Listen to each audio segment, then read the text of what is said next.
Бейбітшілік пен келісімді ту еткен Қазақстан Халқы Ассамблеясының құрылғанына биыл 30 жыл. Сан алуан этносты бауырына басқан қазақ елі үшін бірлік баға жетпес байлық. Ел ынтымағы мемлекеттігіміздің негізі. 1995 жылдан бері жалпыұлттық бірлікті қамтамасыз ету міндеті ассамблеяға жүктелді. Этносаралық қатынасты реттеп, ұлттық құндылықтарды дамытуға күш салған институттың ел өміріндегі маңызы уақыт өткен сайын нығайып келеді. Өйткені өткен тарихы ортақ, бүгіні мен болашағы бір жұртымыз бейбіт өмірдің кепілі бірлікте екенін әлдеқашан ұғынған. Әрбір азамат бірлікті нығайту үшін қызмет ету керек. Бұл қызмет ешқашан тоқтамайды, үздіксіз жалғаса береді. Өйткені бірлік болса ғана тірлік болады.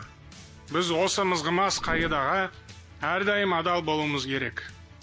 Шын мәнінде ассамблея мемлекеттілігіміздің іргесін бекітіп тұрған басты институт. Ассамблея қасиетті қазақ жерін мекен еткен барша этносты ұйыстырып отыр.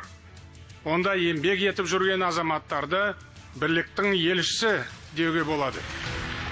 Алыс жақын елдерде геосаяси ахуал шатқалақтаған сайын тәуелсіздік тарту еткен бейбіт күннің қадірі білінеді. Егемендіктің алғашқы жылдары Қазақстан ел болып кетеді дегенге күмәнмен қараған саясаттанушылар аз болған жоқ. Еліміздің көп этностылығын алға тартқан зерттеушілер де бүгін болмаса ертең алауыздық өрті тұтанып кетер деген сынмен қарады. Бірақ халқымыз сынбады, әр алуандылық бірегейлігімізге айналды. КСРО құлдырап, жаңа тәуелсіз мемлекеттер пайда бола бастаған кезде біріншіден осы этникалық фактор басты бір қауіп қатер ретінде көрінді. Және де Қазақстанға сараптама жасағанда шетелдік сарапшылар да, ғалымдар да осындай көптеген ойларды айтты. Енді Қазақстанның халқы көп этносты, және де көп жаңағы конфессиялар. Сондықтан олардың тіл табысуы өте қиын болады, және мемлекет қалыптаса ма, қалыптаспай ма екі талай деген ой пікірлер айтылды. Бірақ соған қарамастан, біріншіден бұл көп этникалық, көп алуанды ортаны біріктіру үшін мемлекет тарапынан өте үлкен күш салынды. Біріншіден жаңа конституцияның негіздемесінде біріншіден біз Қазақстан халқымыз деген сондай үлкен ой тасталды. Және де бұның ішінде ең бастысы назарға алынғаны ол азамат және адам құқықтары. Мемлекет құрарда Қазақстанның алдында екі түрлі таңдау болды. Бірі этникалық негізде ел болу, яғни бір мемлекет, бір этнос моделі. Екіншісі азаматтық негізге басымдық беру. Бұл бір елде бірнеше этностың бірігіп өмір сүруіне жағдай жасау. Қазақстан осы екінші нұсқаны таңдады. Содан бері мемлекеттік саясат, заң, бүтін қоғам әр этностың ұлттық болмысын, құндылығын сақтап, ділі мен дірін дәріптеуге жан-жақты мүмкіндік берді. Әрі бұл конституциямен қорғалды. Кезінде біздің ата-бабамызды осы жер қабылдады. Енді тарихи келетін болсақ, менің мысалы анамның әкесі ол өзі жаяу келген Арал теңізіне. Себебі аштықтың 30 жылдары аштық болған кезде осындай аштан өліп қалмасы үшін жас жігіт болып анасы екі баласын екі жерге жібереді. Соның бірі мен атам. Осы жерде ол жерленген, әрине одан шыққан ұрпақтар бәрі осы жерде қалды.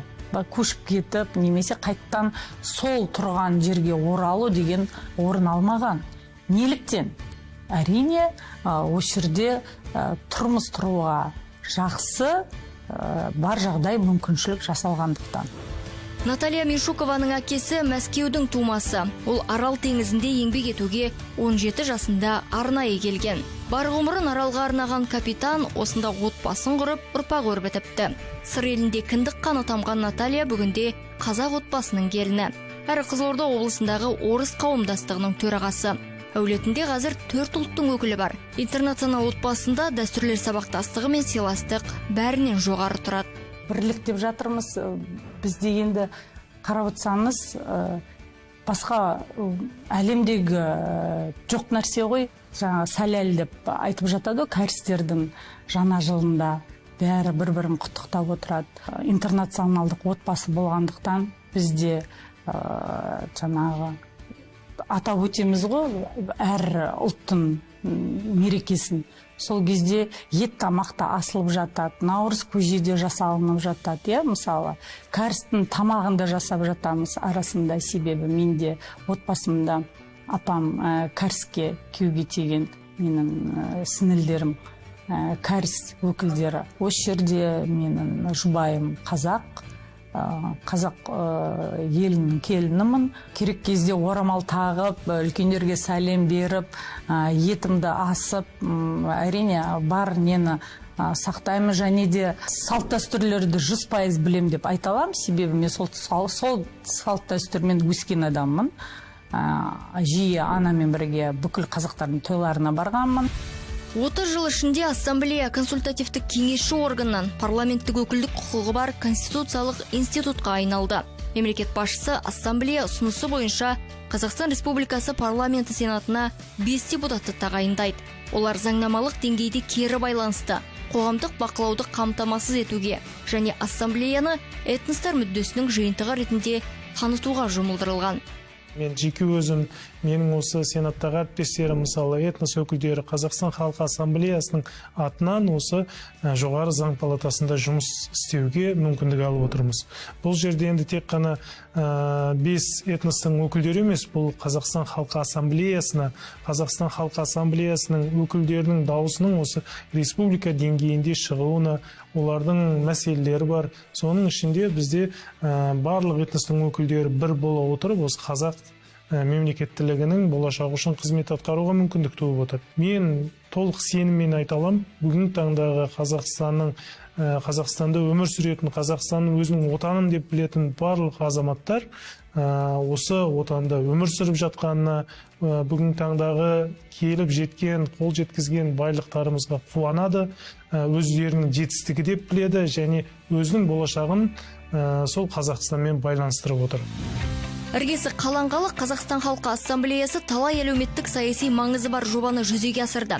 Іс-шаралардың дені этносаралық келісім бірлік, тіл саясаты, жастарға патриоттық тәрбие беруге, мәдениетаралық диалог, қоғамдық тұрақтылық пен қайырымдылыққа бағытталды. Этнос өкілдерінің қазақ халқымен интеграциялану процесіне септесетін бағдарламалар қатары да жыл өткен сайын басымдыққа ие болып келеді. Соның бірі 2015 жылдан бері ұйымдастырылып келе жатқан мың бала республикалық мәдени ағартушылық жобасы. Бұл байқауға жылына 3000-ға жуық бала қатысады. Былай қарап отырсаңыз, 30 жыл көп те емес, аз да емес, дегенмен әбішіптер уақыт. Содан бері біздің Қазақстан халқы ассамблеясының іске асырған бірқатар мықты жобалары болды. Өзімнің енді көз қарасын түсіп тұрған, оң баға беретін көптеген жобаның бірі бұл енді 1000 бала. Неге 1000 бала десеңіздер, кезінде тіпті дәл сол 1000 баланың қатысушысы бірі ретінде мен де болған болатынмын. 1000 бала деген жоба енді ол көптеген біздің еліміздің жастарымызға, балаларымызға үлкен көптеген мүмкіндіктер беретін жобаның бірі. Өткені өзіңіз елестетіп көріңіз, көзіңізге мәселен қарапайым ауылдың бір баласы шалғай елді мекенде тұратын, жалпы Алматы, Астана сияқты ірі қалаларды тек қана теледидардан көретін, бірінші кезекте оған сондай бір керемет бір мүмкіндік туылады. Ол сол мүмкіндікті алып үлкен қалаға келеді, өзінің көптеген армандар бар, көптеген іске асыратын дүниелері бар, ойлап жүрген жобалары бар. Соның бірі мен болатын баяғыда. Сондықтан да сол 1000 бала дәл қазіргі кезде әлі күнге дейін де сәтті жалғасып келе жатыр өзінің жобаның. Оның бір беретін үлкен мүмкіндік бұл әлеуметтік лифт. Әлеуметтік лифт көптеген біздің жастарымызға жан-жақты мүмкіндік бере алды. 1000 баланың мақсаты мемлекеттік тілді терең меңгерген түрлі этнос балаларын қолдау, әрі мектеп оқушыларын Қазақстан халқының ұлттық және рухани құндылықтарына баулу. Жалпы ұлттық жобаның жеңімпаздары түрлі шығармашылық байқауларда бақ сынау арқылы анықталады. Жалпы менің ортамда адамдардың көбісі қазақша сөйлейді, сөйтіп арасында күліп қояды: Алина, сен қазақсың ғой, біз үшін сен руың қандай деп. Енді бұрын, енді өзім Бақанаста, Балқаш ауданында дүниеге келген соң, ол жақтың бір 85% жалайырлар. Сөйтіп, мейлі мен де жалайыр бола салайын дедім да өзім үшін. Сөйтіп, енді ары қарай жалайырлардың кіші бөлінеді ғой. Сөйтіп, не деп айтсам болады екен деп ойланып, өзімді мейлі енді неміспін ғой, неміс деп айта салайын. Сөйтіп айтып жүрмін. Елден жалпы өзімнің ортамдағы адамдардың артық болғым келген жоқ, кем болғым келген жоқ. Сөйтіп, өзім осындай бір руш бар болдым. Алина Кан тіл жанашыры, өзін қазақтың немісі деп таныстырады. Ата әжесінің қолында өскен ол 3 жасынан қазақша үйренген. Көршілермен етене жақын араласып, қазақтың салт дәстүрін бойына сіңіріп өскен Алина өмірлік миссия мемлекеттік тілді дәріптеу дейді. Алматыда қазақ тілін үйрететін Алаш атты клубы мен онлайн мектебі бар. Әлеуметтік желіде тілді тез үйрететін түрлі контент таратып, танымал болған. Айтуынша курсқа келетіндердің қатары әр алуан, арасында тіпті 75-ке келген қария да бар. Менің үйім жайлы. Қазақстанда көп ұлт өкілдері тұрады ғой. Бәрімізді біріктіретін сол бір тіл, бір ел, бір мемлекет, бір сөздер бар ғой. Сен адаммен ол түсінген тілде сөйлесең, басына жетесің. Оның ана тілімен сөйлесең, жүрегіне жетесің. Жалпы енді мен көршінің баласы болған соң, солардың салт дәстүрлерін көрдім, қатты сыйлап кеттім, тіпті 13 жасымда ислам дінін қабылдадым. Маған сол қызық болды. Қазақ халқын танығым келді, жалпы тарихын білгім келді, адамдармен араласқым келді. Өйткені сен қазақша білсең, сенің кәдімгідей араласатын ортаң көбейеді, көп мүмкіндік береді. Сені әрбір жерге жұмысқа алады. Басқа ұлт өкілі бола тұра, енді оны мойындау керек. Өзің қазақша сөйлесең, сені одан сайын сыйлап кетеді. Сол себепті енді қазақ тілін білу ол бағдаршамның жасыл түсі деп ойлаймын. Іс жүзінде Қазақстан қоғамында айрықша өмір сүру салты қалыптасты. Түрлі мәдениеттің тоғысқан ошағында Алина секілді қаншама азамат өзін үлкен әрі біртұтас қазақ отбасының, расында қазақ ұлтының бір мүшесі сезінеді. Әрбір этникалық топтар біріншіден өздерінің жаңағы этникалық мәдениетін, дәстүрін сақтай келе, сонымен қатар ол қазақстандық ортаға сіңіп келе жатыр. Жаңа былтыр өткізген зерттеулерді алып қарайтын болсақ, онда интеграцияға не мүмкіндік береді? Ол бірге істеген іс, бірге тұратын орта, мәдени орта, және де ортақ тіл. Міне осы 3 нәрсе қазір айқын дамып келе жатыр. Сондықтан біз бұл процесс негізі біз айта алмаймыз.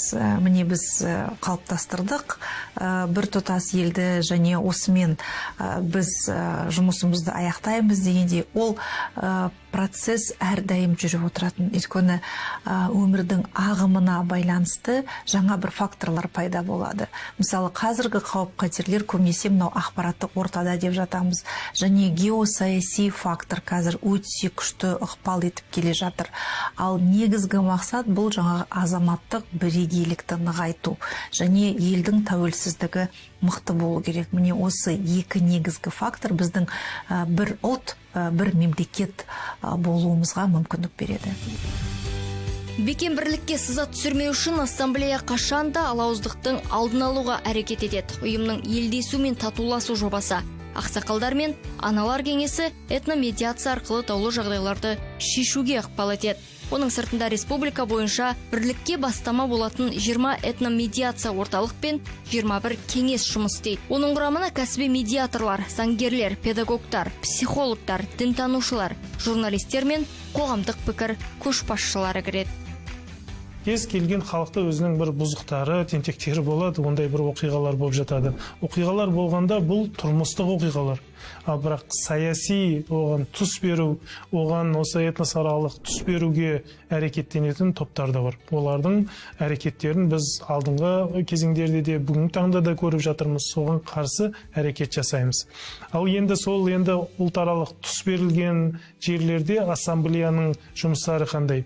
Бұл жерде сол ақсақалдар кеңесі, сол аналар кеңесі, жер-жерге барып этнос өкілдерімен басу айтып, барлығын не мәселе болып жатқан, оның барлығын түсіндіру. Міне осы бойынша жұмыс жасаймыз.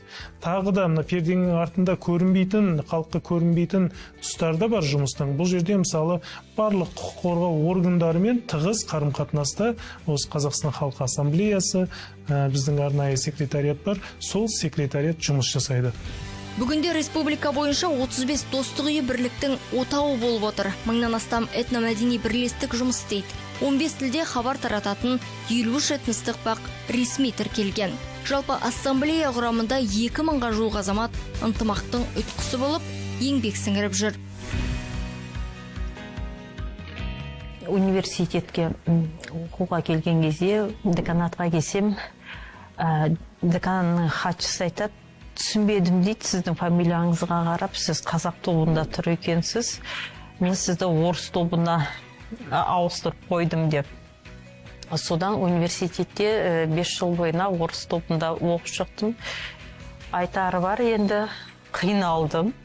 Себебі 10 жыл бойы қазақ мектебінде оқыған кезде мынау терминология барлығы қазақша. Онан кейін мынау сөйлемді құрау, оны аудару, бұның барлығы ойым қазақша қалыптасқандықтан орысша оқуға маған ауырлық болды. Мен де орысша үйрендім деп айтуға да болады. Бізде де отбасымызда жездем қазақ, күйеу балам қазақ, жалғыз бауырым бар. Бауырымның келіншегі анасы қазақ, әкесі кәрістен. Сондықтан да адамның ұлтына қарап, нәсіліне қарап, дініне қарап, мен ойымша бөлуге болмайды. Адамгершілігінде қарау керек. Отбасымызда барлығымыз қазақша сөйлегендіктен, балдарымыз да қазақша сөйлейді. Әрине өзге тілдерді біледі. Бірақ қазақ тілі, украин тілі, орыс тілі, бұл 3 тіл бізде бірге жүретін тілдер болып табылады отбасымызда. Қазақстан Республикасы Конституциясының преамбуласында Қазақстан Республикасының өзін зайырлы құқықтық демократиялық мемлекет деп танып отыр. Қазақ тілін академиялық деңгейде меңгерген Наталья Еременко Бөкетов атындағы Қарағанды зерттеу университетінде қазақша дәріс береді. Әуелде заңнаманың қазақша жазылмауы, калька аудармалар қазақ топтары үшін көп қиындық туғызды дейді маман. Сондықтан заң саласының терминологиясын қазақшалауға білек сыбана кірісіп үлесін қосқан. Ол тек өз саласының ғана емес, қазақ мәдениеті мен әдебиетінің де жілігін шағып майын ішкен білгірі. Жолдастарымыздың арасында барлығы күледі, әсіресе мынау айт болатын кезде барлығы бауырсақтарын пісіріп қояды, үйретіп қойған. Дайындалып отырыңыздар, мен сіздерге айттап келемін деп. Сол бұрынғы сол Қызылорданың әдеті бойынша көрші қолаңмен ұят болса да айтайын, шепектерді пісіруді үйреттім. Көрші қолаңға жұма күні есіктерін қағып, таңғы 7-де барлықтары жұмысқа шығады ғой деп, шәшіп алыңыздар деп, 2-3 көршіме өсті бауырсақ мен шепекті апарғаннан кейін, бір айдан кейін олар менің есігімді қағып келетін болды.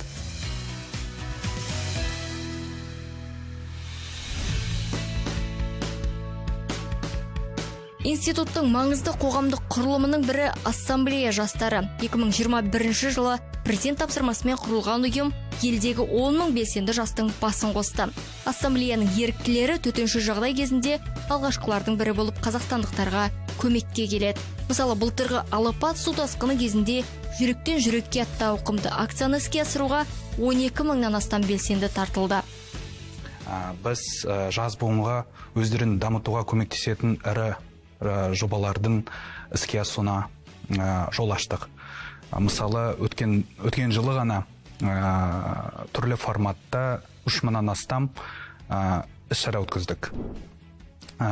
Еліміздің 40-тан астам университеттер мен колледждерінде ашылған студенттік ассамблеялар желісі де қарқынды дамып келеді. Ассамблея жастары креативті әрі шығармашылық бастамаларға қуана қолдау білдіреді. Біздің ұйым әртүрлі этнос өкілдерінің Қазақстан мәдениетін дамытуға қосқан үлесін көрсететін фолк, әндарт, перформанс деген сияқты жобаларына бастамашы болды. Сонымен қатар дарынды жас өрендерді халықаралық байқауларға қатысуға демеушілік танытып келеді. Яғни дарынды жастар үшін арнайы жол жүру гранттары бөлінеді. Тағы бір маңызды жоба бұл былтырдан бастап жұмыс істеген Қазақстан халқы ассамблеясының көшбасшылар мектебі жобасы. Бұл жоба арқылы жастардың бойында заманауи сұраныстарға сай әлеуметтік дағдыларды қалыптастырамыз. Аталған жобада ауыл жастарына арнайы мән береміз. Ынтымағырыс ауызбен айта бергеннен еселенбейтіні анық. Ассамблея қашаннан халық арасындағы қайырымдылыққа үйір. Жақсылық 4 бағытта жүзеге асырылады. Былтыр ұйым республикалық әлеуметтік маңызы бар акциялар шеңберінде мұқтаж жандарға 1,3 миллиард теңге сомасында көмек көрсеткен. Республика бойынша ассамблеяға қарасты 21 жомарт жан орталығы ашылған. Оның құрамында 350-ге жуық меценат бар. Соның бірі Түркістан қалалық өзбек этномәдени бірлестігінің төрағасы Райымжан Қошқаров. Ол жергілікті азаматтармен бірлесіп, соңғы 15 жылда 44 отбасыға баспана салып берген. Бір отбасыда ең кемінде 2 перзенттен 8 перзентіне дейін бар тұғын. Енді сол 44 үйде өзіңіз есептей беріңіз, бір үйде 3 адамдан 8-9 адамға дейін ол қанша адам болатыны. Солардың 44 үй соғып бердік осы 14 жылдың ішінде. Одан басқа мынау мектепке жол акциясы болады. Біз ол кезде 1000 баланы киіндіреміз. Ал енді 130 отбасымыз бар. Ол не дейді? Әрдайым оған қарап тұрамыз. Олар әртүрлі ұлттан тұрады, әртүрлі жерде өмір сүреді. Бұлардың біз жеп ішу мәселесі, продукты мәселесі, киім-кешек мәселесіне көмектесіп тұрамыз. Бұлардың бәрі айналып келгенде, сол халқымыздың бұлай жақсы өмір сүруіне мәнісі зор деп білем мен. Соңғы кезде енді біз білімге, айттым ғой, білімге кішкентай көбірек көңіл бөліп жатқан жайымыз бар. Кітап оқытуға қазір осы 2 айдың ішінде біз 3000 кітапты мектептерге сыйға тарттық. Райымжан Қошқаров ақсақалдар кеңесіне де мүше. Кеңестің арнайы жобасының бірі адал азамат. Мақсат бірлікті бәрінен биік қоятын, заң мен тәртіпті сақтайтын патриот тұлғаларды тәрбиелеу. Қазақстан елі бүкіл дүние жүзі мемлекеттердің ішінде ең бір тыныш, бейбіт өмір сүріп жатқан елдердің алдыңғы қатарында тұрған елдердің бірі. Құдайға шүкір соғыс жоқ, көрші елдерге ұқсас. Бірақ біздің осы Қазақстанда өмір сүріп жатқан әрбір азаматтың ең бірінші алғашқы мақсаты қандай кемшілік болсын, майда-шүйде кекілшілі әртүрлі жағдайлар болады, бірақ біз соның бәріне тәртіпке келтіріп, осы бейбіт өмірді қалай да болса сақтап қалуға әрекет жасауымыз керек. Оның үшін біз осы елде өмір сүріп жатқан әрбір азаматтың міндеті деп ойлаймын мен. Өйткені өмір сүріп жатқан біз бұл жерде, өмір сүріп жатқан біздің бала-шағамыз, бала-шаға ертең де жақсы өмір сүру үшін біз осы бүгінгі күнде жақсы әрекет жасап қалуымыз керек. 30 жылда ел іргесін сөкпей, берекенің ұйтқысы болған ассамблеяның алдағы 10 жылдықтардағы мақсат міндеті де айқын. Бұл саяси тұрақтылықты сақтауға үлес қосу және бірегей ұлт қалыптастыру, әрі мемлекеттік тілді этносаралық қатынас тіліне айналдыру. Өйткені қазақ тілі азаматтық интеграцияның, мәдени-рухани бірліктің пәрменді құралы. Біздің бірақ басты факторымыз күллі біздің қазақстандықтарды емін-еркін қазақ тілінде сөйлету, оларға үйрету. Енді әрине бірінші кезекте оған популяризация, яғни дәріптеу жұмыстерін одан сайын іске асыру. Мықты мына қазақ тілге қатысты конкурстар, түрлі үйірмелерді ары қарай дамыту, достық үйлерінде де мынау тіпті тіл, қазақ тілді тегін үйрету де дүниесі бар. Одан бөлек бізде көптеген қазақ тілді жақсы меңгерген түрлі этнос өкілдері бар. Сол түрлі этнос өкілдерінде Қазақстан бойынша танымал ету, оларды үлгі қылып көрсету. Бұл да бір нақты мемлекеттік этносаралық қатынас тілінің бірде-бір бағыты болып табылады. Біз бүгінгі таңда бірегей ұлт қалыптастыру бойынша жұмыс жүргізіп жатырмыз, сол бағытта бара жатырмыз. Және толық барлық халқымыз, Қазақстан халқы сол саясатты дұрыс деп бағалайды. Қазақстан халқы ассамблеясының 32-ші және 33-ші сессиясының күн тәртібінде осы мәселелер, ұлт құрау мәселесі қаралған болатын. Сол жерде барлық этностың өкілдері шығып, біз дайынбыз, сол нәрсеге жұмыс істейміз деп. Қазақ этносы бұл ұйытқы, басқа елдер, басқа халықтардың барлығы, этностардың барлығы сол қазақ халқының төңірегінде ұйы отырып, бір елді қалыптастыру, ертеңгі мәңгілік ел болуымыз, супер державаға айналамыз деген сияқты бір мақсаттарды алға қойғанбыз. Осы кезге дейін бірде-бір этникалық топ Қазақстаннан бөлініп кетеміз, немесе Қазақстанның Қазақстанға қосылмаймыз, Қазақстан халқына қосылмаймыз деген ой айтқан жоқ. Егер де біз осы тұрғыдан алатын болсақ, онда ассамблеяның қызметі өзінің негізгі жаңағы мақсатына сай деп айтамыз. Және де қазіргі кезеңде геосаяси фактор өте мықты ықпал етіп тұрған кезде ассамблеяда осы Қазақстан Республикасының азаматтарын жұмылдырып, бір тұтас елге қызмет етуге шақырып, көптеген жастарды тәрбиелейтін жобаларды тартып алға, тіл дамытуға, мемлекеттік тілді нығайтуға өте үлкен күш салып жатыр. Сондықтан менің ойымша ассамблея өзінің негізгі қызметін сәтті атқарып келе жатыр. Қоғамдық келісімнің қазақстандық моделі Еуропадағы қауіпсіздік және ынтымақтастық ұйымына қатысушы 56 елдің тілінде таныстырылды. Әрі Қазақстанның шет елдердегі елшіліктерінде қолданылады. Еліміздің мызғымас бірлігін, оның тәжірибесін зерттеу үшін 20-дан астам мемлекеттің өкілдері 60 рет жүгінген. Бұл халықаралық аренадағы Қазақстан Халқы Ассамблеясының бағасын айқындаса керекті.